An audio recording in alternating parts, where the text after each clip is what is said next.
Hello again, everybody, and welcome to another one of the Entrepreneurial Skills Sessions. My name is Joseph Lanzillotta, and I am the Student Entrepreneurship Program Manager for Tangent, Trinity's Ideas Workspace.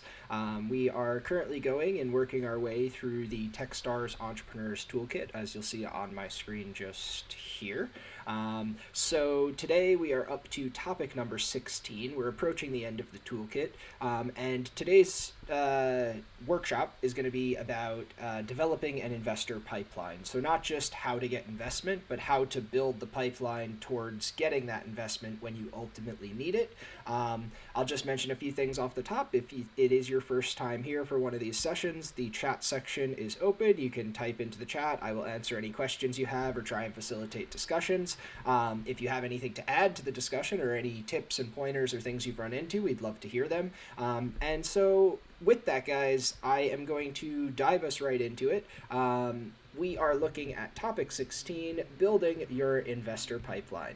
So fundraising isn't easy for any entrepreneur. It's a complex, opaque, and often lengthy process. And by having a strategy in place before you talk to investors, it can help improve your odds of raising capital.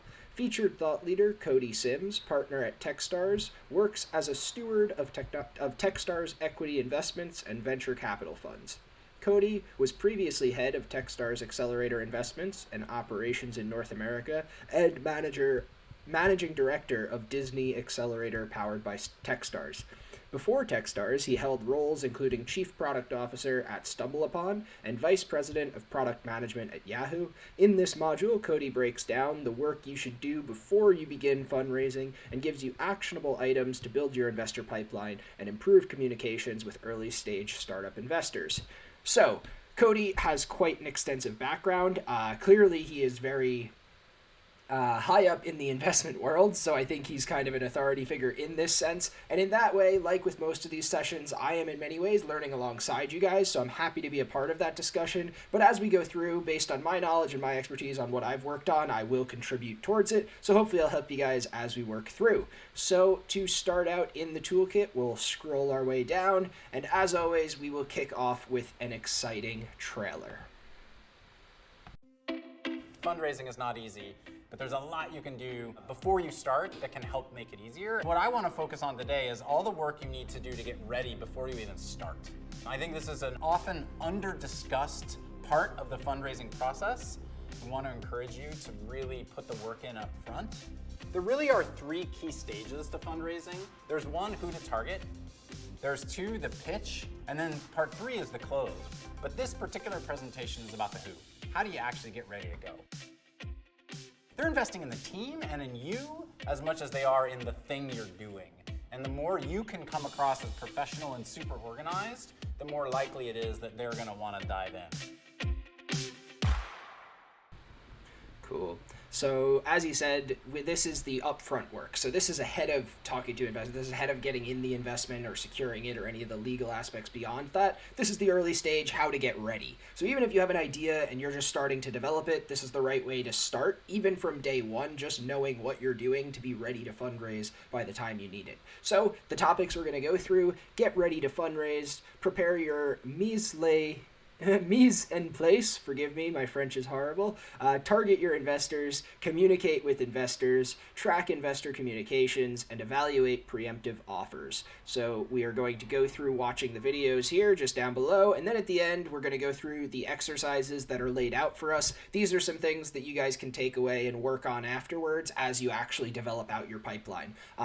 What I will say is the link to the Techstars Toolkit, as always, is in the description of this video, or if you want to just look at the hyperlink at the end, you could search Techstars Entrepreneurial Toolkit or Entrepreneurs Toolkit and you can find it yourself. So, part one, get ready to fundraise. No matter how easy you think fundraising will be, it never is. And the more prepared you can be for an investor meeting, the better off you'll be. This section will introduce you to the 3 phases of fundraising. So, there are 3 phases of fundraising. We'll get started.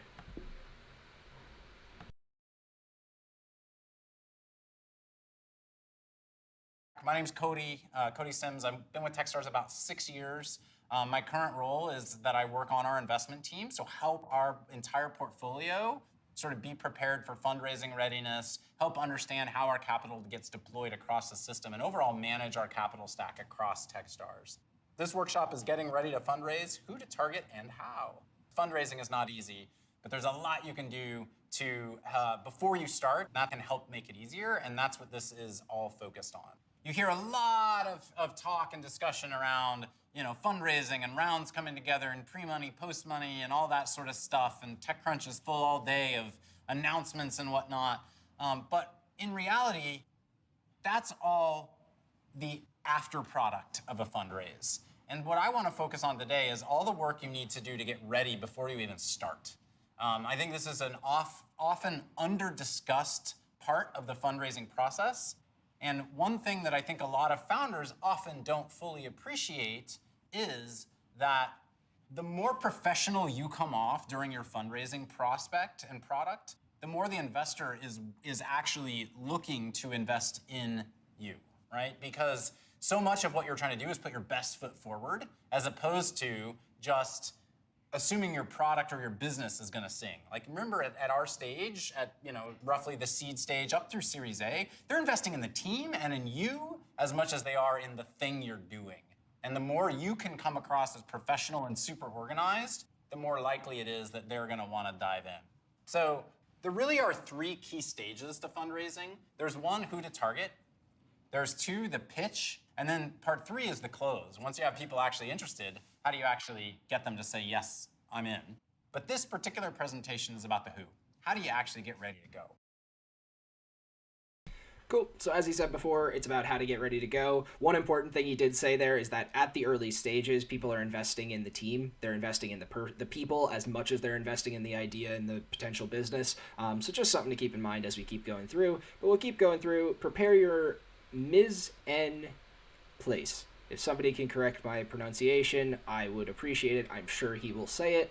The French culinary phrase mise en place refers to having all your ingredients ready before you cook. Similarly, it's important to have all your documents ready to go before you start fundraising. This section will help you identify all the company materials you need to prepare before talking to investors. What I will say is I have gone through and looked at the worksheet at the end. All of the things that he's going to mention here are going to be listed out and some brief explanations of the documentation, so don't feel like you need to write down absolutely everything as we go through, but if it helps you, do take notes.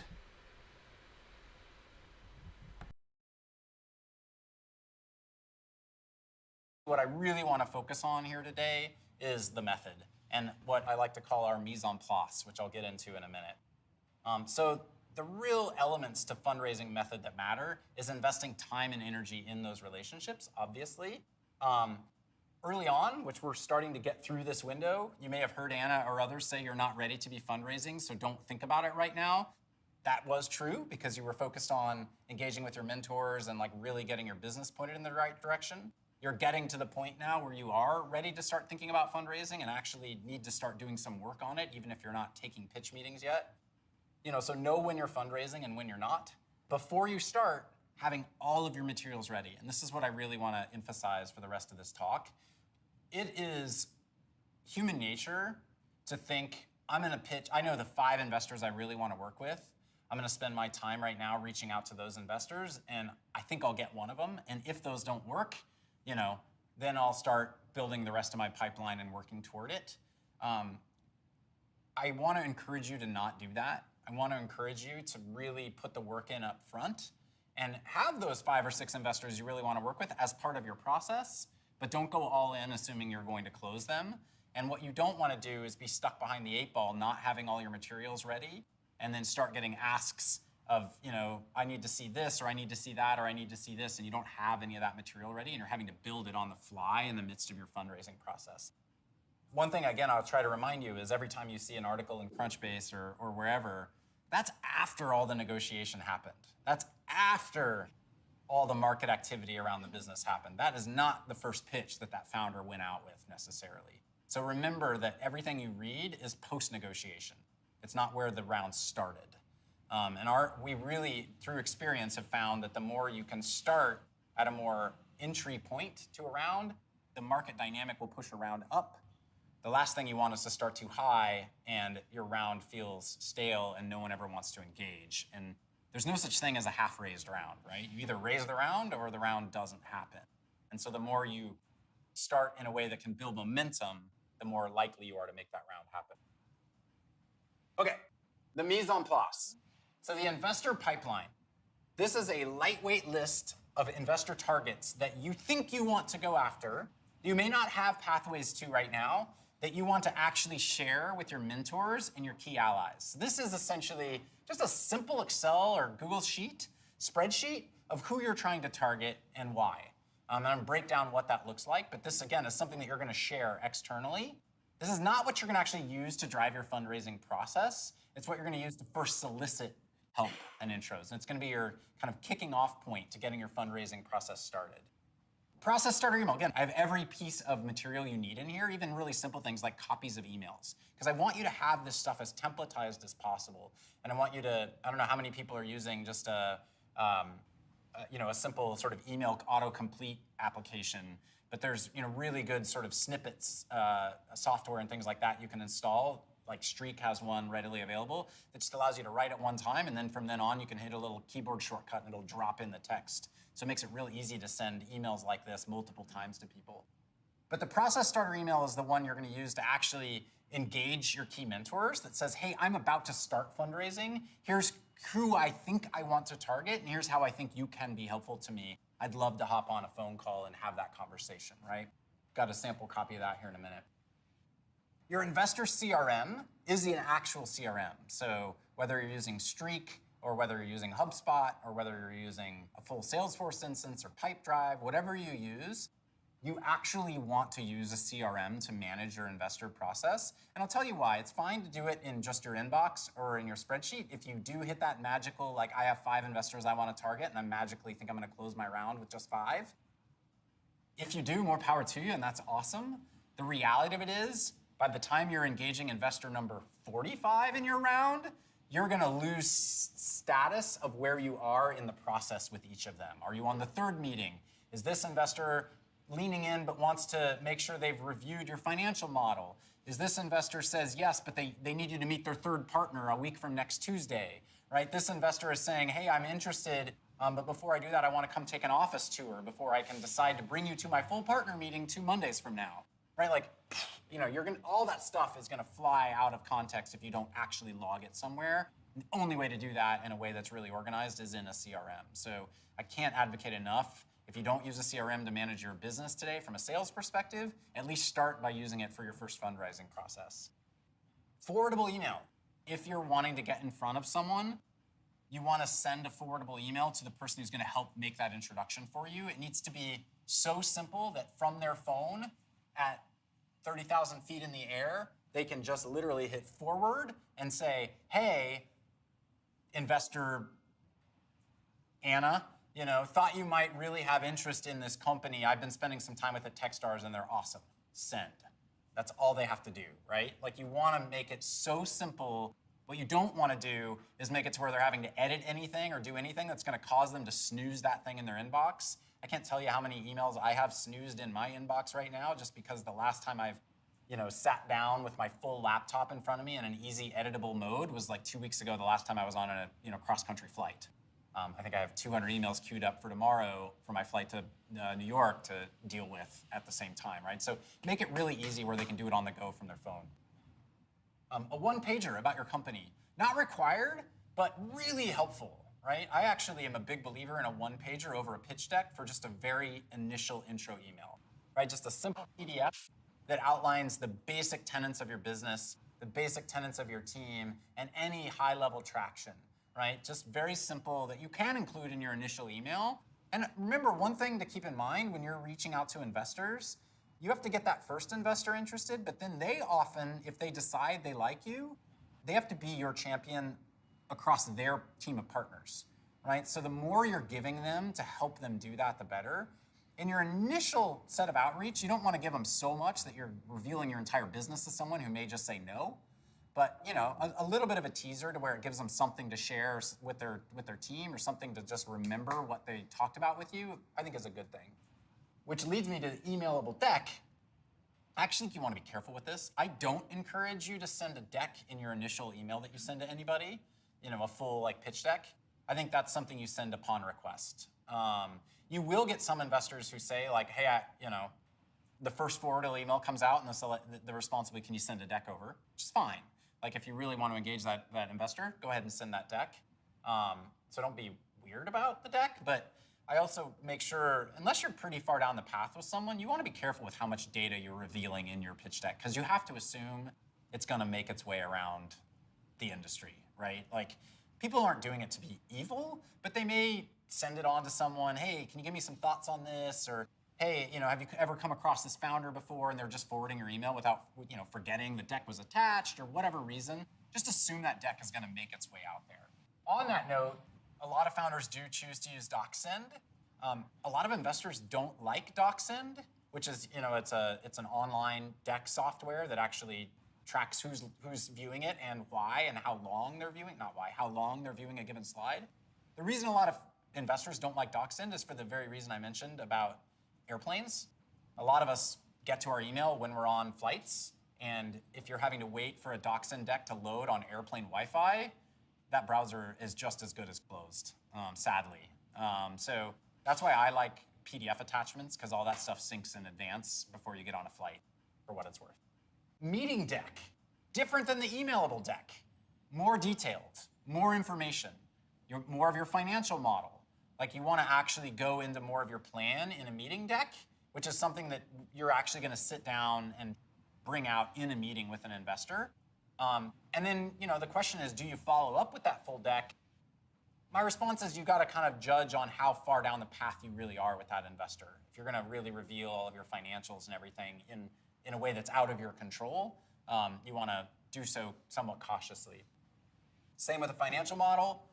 Very important. I think the more up-to-date that is, the more it will help in your fundraising conversations. You want to be able to do things like an investor says, hey, I don't believe that your customer acquisition cost is $30. In my experience, it's going to be more like $70. And you can be like, okay, let's adjust our assumptions and see what that does to our plan. Or, hey, here are the underlying drivers of that customer acquisition cost. Let me show you the assumptions we have so you can understand how we got to that number. And it just, again, it creates credibility, which is as important as anything in this process.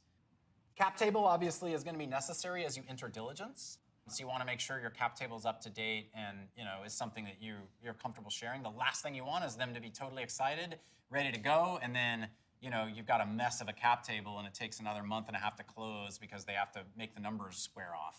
Just have all of that stuff ready to go. Work with that in advance with your in-house, with your counsel and your attorney, and just get that ready to go. And then finally, the data room. A data room is essentially just a collection of most of these materials that I mentioned. Right? A data room is just going to be a shared drive on Dropbox or Box.com or whatever you want to use that just contains your financial model, your cap table, the bios of your team, your actual pitch deck. If you have any IP documents like patents filed or anything like that, you'd want to include it in your data room. And then use the data room as an opportunity to put in front of the investor anything else you want them to know.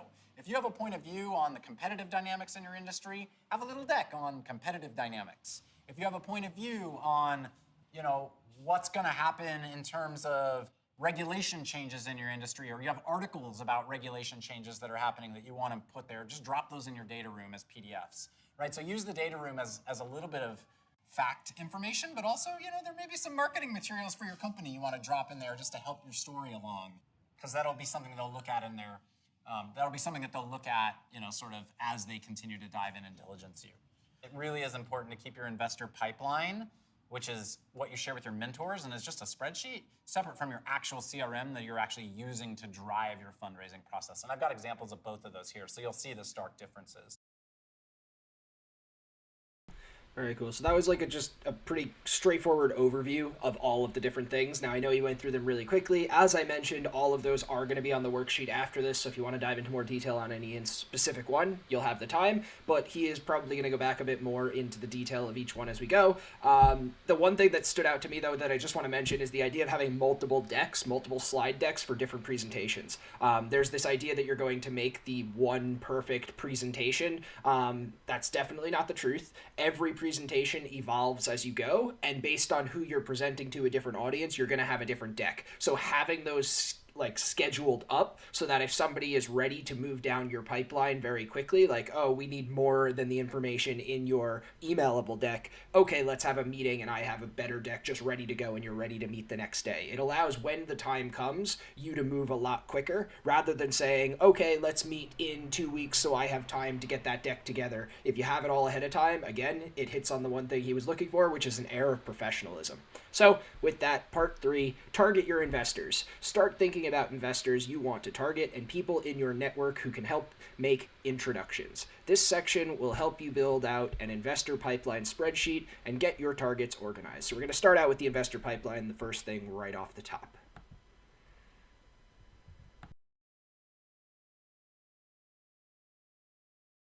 Who do you want to target? That's step 1. Who are you looking to target? Angels, seed funds, actual VCs who are going to write $5 million checks? Probably not all of them, right? Like, know where you are in your fundraise process. If you're going out for a Series A, you're targeting VCs, and you want to start with VCs. You want to get them going. If you're raising a seed round, you might want to start with some angels, build a little momentum, then move to seed funds and start to get someone who can actually write a significant check, and then come back to angels to fill out your round. So there's going to be a strategy and process for what you do there.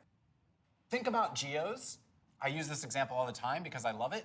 Every founder around the network always asks me for an introduction to Mark Suster, which is fantastic. We love Upfront Ventures here, but I also have to say 9 times out of 10, Upfront Ventures really doesn't do seed rounds in non-LA companies, full stop. So if you're not based in LA and you're raising a seed round, I'm sure he might want to meet you if you're going to be in town for coffee, but it's not someone who should be at the top of your pitch list for your seed round if you're based in, Toronto, right? So just helping people understand some of those geographic rules that VCs have. Same with sectors. And then thinking about investors, like, do they care about revenue or not? Do they care about traction or not? Some investors really do, some investors don't. And then I would, again, look at who is invested in similar companies to you, not direct competitors to you, but similar companies to you. That's a really good way to find someone who's generally interested in your space. And then a really important rule here is that it comes down to people. Like, the name of the firm at the front of the door is way less important than the name of the person on the door of the office, right? So keep that in mind. Individual investors in a firm are going to have totally different theses, going to have totally different ways they want to work with a founder, going to care about different things. And then finally, in your pipeline, list the 1 or 2 reasons why each investor is the right investor. It's going to force you to think through not just a list of the top 50 seed funds you can think of, but actually why this particular person is a good fit for me, which is helpful to your mentor when you share this out. And then listing 2 or 3 people that you think can make a strong intro. And then I like to find what I call the FOMO follow-up person.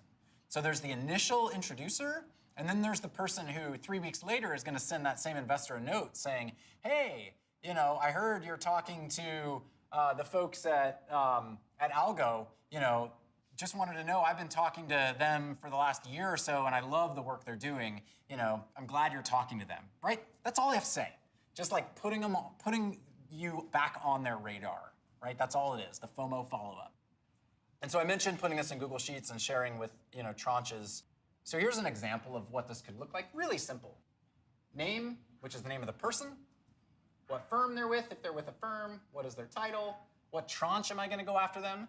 I would recommend your first tranche should be just kind of, you're okay if you get a bunch of no's. You're going to learn a lot from that process. Your second or third tranche should be pretty focused of like, I really want this investor in my round.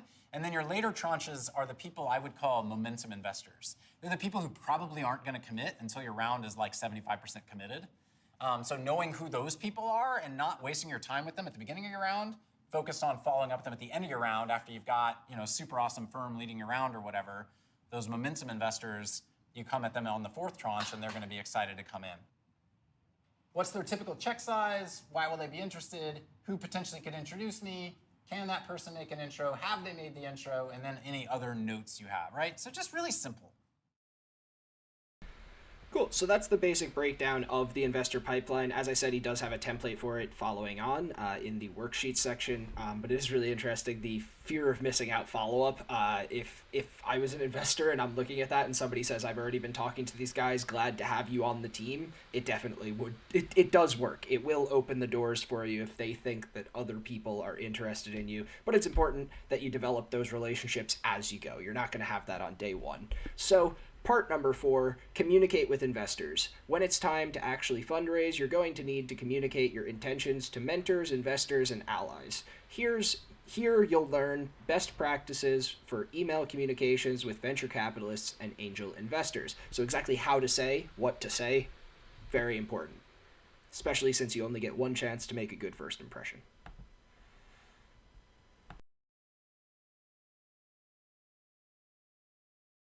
When you actually get started, you're going to reach out to your key mentors, any existing investors, and any allies that you're about to start your fundraising process. Engage them one-to-one. Don't just send a blast email out to all your mentors saying, like, I'm about to start fundraising. Can you name any angels, right? Like, that's not the way to do it. Give them a starting point. I'm going to show you an example of a process starter email that you would send to each individual person, where you would engage with them one-to-one about something you think they could be particularly helpful with, and is a call to action to get them to get on the phone with you so you can talk through your pipeline with them. So here's a process starter email from a CEO to me, Cody. Cody, as you may recall, we at Company X are currently in this Techstars program. We met on this time and day during office hours, right? You're helping put me in the place of like when we engage. Here's what we do. We have, this much traction, and since Techstars, here's what we've done. We've grown revenue 3x, and we've got 5 new paid pilots. Like, we're making things happen, right? You're sounding good. We're about to open up a round, and we're going to come to LA at the end of the month. Here's who we're targeting: angels and seed funds focused on revenue-generating SaaS businesses that are okay investing outside their primary geography. Super specific, right? Here's what I am interested in talking with you about. In LA, it looks like these 2 people could be a good fit. Does that sound right? I don't know. I'd love to find a few minutes to talk about that with you and see if anyone else comes to mind, right? So you're planting a seed, but then you're opening it up for further discussion, right? If you are interested, let me know. Let's set up time. I can also send my full investor pipeline, meaning I'd really like to send my full investor pipeline. Is that cool with you? And that gives you a chance to hop on the phone with this person. During that call with the person, you would actually pull up your investor pipeline and walk through them with them, and then offer to share it with them afterwards. All that's doing is it's encouraging them to give you more leads, right? It's encouraging them to lean into your process and solicit and actually force them to think through potential intros they could make for you. And so then the forwardable intro, again, we've talked about this a lot. Be very brief, short and sweet, manageable on a phone, and relevant. Just another example, to Cody from the CEO, hey, now that we did this process starter, we walked through my pipeline. Cody, you've said yes, Angel Angelino could be a good fit. So now I'm going to follow up with you and send a forwardable email to you that is just very obvious for you to just send along. But as far as Angel Angelino knows, this wasn't orchestrated in the background. Like, this is a fresh thing that I'm just now asking for this introduction. I'm hoping you can help me with an intro to Angel Angelino. We're opening up this size rounds. We're looking for seed funds with these criteria. And given Angel's recent investments in these 2 things, I think she'd find our company compelling. We're going to be here at the end of the month and would love to meet with her. Here's more info on us. All the information about your company that's just right there in the email. Boom, forward it along. Right? That gets into Angel Angelino's inbox, and she can reply very easily. Either sounds cool, I'd love to meet with this founder, or doesn't seem like a match to me. And unclear what the hit rate's going to be. In my experience, if the relationships are strong, unless the person really has is against this space, or the research was wrong, they're likely going to at least take an introductory email from the forwardable request. Really interesting how it's setting up you're trying to set up something that's going to get you a response. That's pretty straightforward. But the interesting note that I hadn't actually thought of is the idea of your email should be readable on a phone. As you mentioned earlier, the idea of a lot of VCs are going to be reading your things on an airplane. If they're doing their work off of their phone and the email is far too long to read on a phone, they're not going to read it. That's the case in a lot of situations. So the idea of writing emails that are readable on phones in a world of mobile makes a lot of sense to me. So part number 5, track investor communication. When you are raising capital, it is critical to track your progress with each investor so you don't miss opportunities. Here, you'll learn how to build out your CRM to keep track of investor interactions. Really important. CRMs are hugely useful when it comes to any sort of business, especially when you're talking to customers, but also obviously here when you're talking to investors. So we'll dive right in.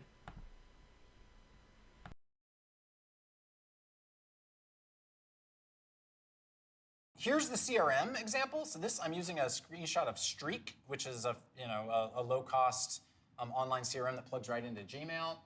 So you can see I've organized stages: new, advancing, soft circled, committed, legal, paperwork, wired, and passed. So these are the stages I've set up. You can imagine one that's even more detailed than this. Advancing is a little bit big, right? I would imagine like first meeting, full partner meeting. Every fund is going to run their process a little bit different, but at least creating a few different gates that you've created.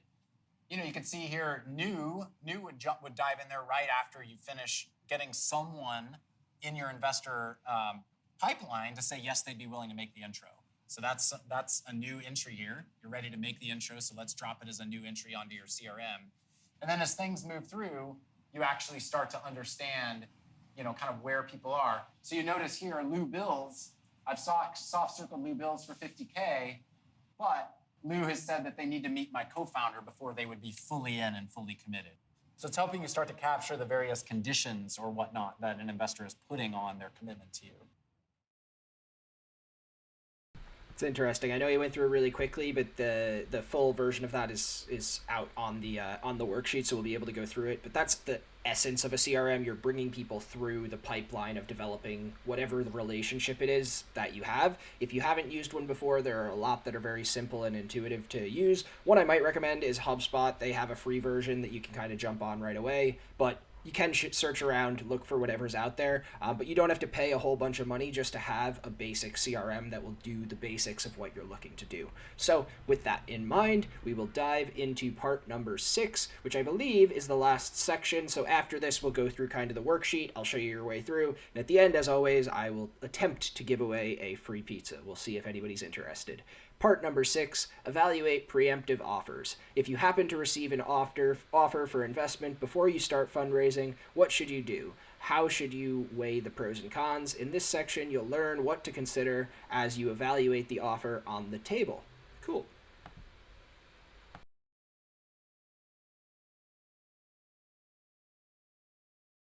The last thing I'll say is a word on preemptive offers. So there's all this work you can do up front. And occasionally you will be the lucky company who, before you've done any of this work, has an investor come to you and say, hey, I think I want to invest 500K in your round. Or when are you going to start fundraising, right? Which does happen. Sometimes the best time to fundraise is when you aren't fundraising. I don't know who's heard the cliched phrase of ask for money, get advice, ask for advice, get money. But sadly, in our industry, it does happen a lot. So if you get a preemptive offer, someone who comes to you and says, hey, I want to invest 500K, and you haven't even started yet, there's a few things to think about. More often than not, that's awesome, right? That's great. You've got some, validating that your business is making progress. But you want to think about, one, are you ready to drop everything else you're doing and fill out the round? In most cases at a seed round, someone's not taking the whole round. They're not saying, I want you to raise $2 million, and I'm going to write you a $2 million check. They're going to say, I'm going to write 500K, go find the other million of a $1.5 million round, which means you're a lot further along than you would have been, but you still have a lot of work left to do. So are you ready to drop everything to fill out the round? And is the timing right for you to do that right now? 2, is this an investor you would have targeted proactively? Super important thing to keep in mind. Anyone you raise money from right now, you're probably going to be working with that person for the next 7 to 10 years. So is this someone you actually really would have targeted? Right, so really pay attention to is this someone you really want to work with for a long amount of time?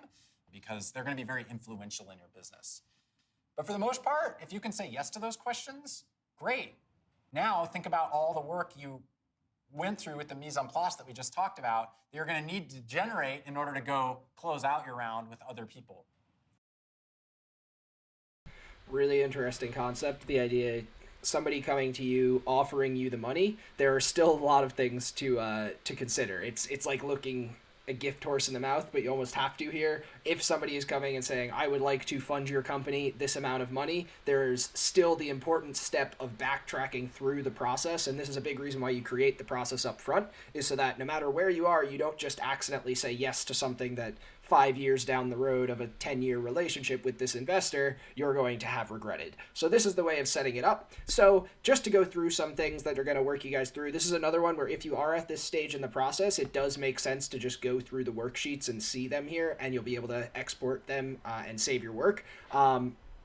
So this is just a quick note at the top. Before you begin the fundraising process, it's important to build an investor pipeline and get all of your documents in order. Cody refers to this process as the mise en place. Trying again. Once fundraising begins, you'll want to set up an investor communication tracking system. This worksheet will help you set up your investor pipeline and communications to send to your mentors for introductions. So this is the idea. As you're building this, you can send it to your mentors, your network, whoever it is that you have, and they will make the introductions that you're looking for following that. Before you go out and fundraise, the first thing is writing down the individuals in your network. So who is it that you know who might be able to introduce you to someone? If you know who you're looking for, great, you can go straight for them. But more often than not, you have to get an idea of who you might be looking for, and then have a friend of a friend of a friend introduce you, and that's how the networking works. The next is this the right time to be raising capital? Another consideration to take into account. Can you keep going as you are? Do you need money right now? What is the timeline for when you're actually going to need that money? Put that in there. And then it's getting together all of the things that he had mentioned and listed off. Here they are here. They're explained out a bit more down below, but essentially it's your target investor pipeline, process starter email, tracking investor communication through a CRM. So whatever that CRM may be, as I mentioned before, HubSpot could be one for you. There's a free version. That's the reason I mentioned it. Forwardable email copy, one pager, an emailable deck, a meeting deck with a bit more detail, a financial model, a cap table, which is your equity split, and then your data room, which kind of has all of your things. That's the end of your funnel that you end up, when somebody's at that stage where you show them everything you're thinking about your business, that's what you send on. So this is what you'd have, and then these are some of the things that you might have in your spreadsheet. So this is in the investor pipeline. These could be your headings: fund name, location, ranking. I won't go through all of them, but essentially that's what you'd have going across to see how someone was tracking through your process. This is a sample of what it might look like. So name, firm, title, tranche, typical check size, so you know about how much that investor typically would invest. Do they fit? Why they will be interested, potential intro from, how is it that you might reach them? So this is even before you've spoken to these potential investors. You're looking at who it is that might be able to introduce you to that investor and putting those names down so that if you end up talking to, say, Sally Alum, and Sally Alum can introduce you to 4 different investors, you can mention that up front. Hey, these are the 4 people I'm looking for. And it makes you a bit more targeted and strategic than coming back to Sally 5 different times and asking for different introductions. It makes her job easier to help you. Can make an intro made, and then you move down the pipeline of how it's gone since the introduction was made. On the other side of that is your CRM. So these are some starter emails. So this is a template for what a starter email might look like. Hi, Cody. As you may recall, we are company X. In the Accelerator and Techstars, you're starting out by reminding them how they know you. And if you start with that at the top of the email and they can read that, even if they're reading on mobile, it's very likely they'll go through the rest of it. And then you give them a call to action of some kind that will allow them to respond very easily and move them down that process of engaging with you as a potential investor. Then the opportunity to begin your draft starter email there if you'd like. Sections to consider in the CRM. So this is the other side of the process, the investor pipeline. The investor pipeline is how you develop towards that introduction. Once the introduction is made, they start in new, and then they may move down the list through. They've been advancing, soft circled, they've kind of committed to a certain amount of money, they've processed the legal paperwork, money has been transferred, passed, and they have the money in your account. Those are some ways of breaking it down. Based on what you're looking to raise and how you're looking to raise, you'd break down the specificity of that. However, the color coding, always a plus in my book, but also just having that process and knowing that process of it's going to take these 10 steps to get from an introduction to the money being on our accounts and the signed on the dotted line, is going to give you an idea of how much time it might take you to actually get to the end of that goal. And then another email, so another template email that you can send to your mentors or contacts when you're actually ready to get in front of an investor. So once you have all of your paperwork in order, this is what you send to your mentors when you're ready to go, ready to talk to an investor, how they might make the introduction for you. You can begin the template email there. And then here at the bottom, we just have the further explanations of all of the things that he had mentioned. So a one-pager, that's your kind of quick snapshot of the company. You have your emailable deck, high-level pitch deck, just to give somebody an introduction of what it is that you're doing.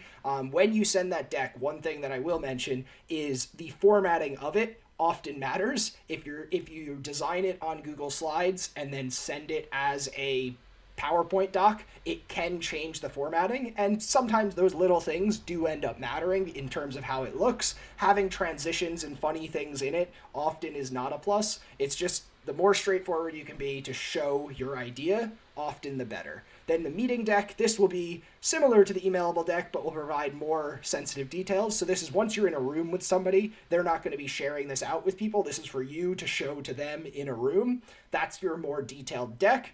Then you go your financial model, so how you're going to make money, your cap table, capitalization table, who owns what within the company. You don't want financial delays around negotiating that out at the end. And then finally, your data room.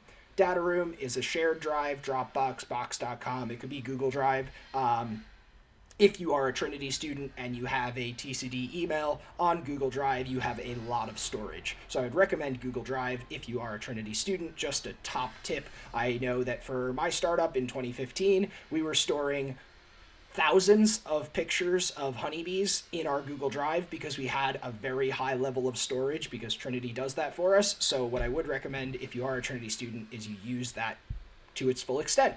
And then, yeah, all the files, other materials you would like investors to review. It was one really interesting point he made, which is that you can put in there, hey, this is part of my market analysis in terms of how I think this idea is meant to work. So if it's published articles or anything that's going to support your case towards actually getting that investment, that's what goes in your data room. And that's kind of the end of your pipeline. That's what's going to round out what is going to make them or help them make the decision to invest in you, and more importantly, invest in your startup, which is part of you.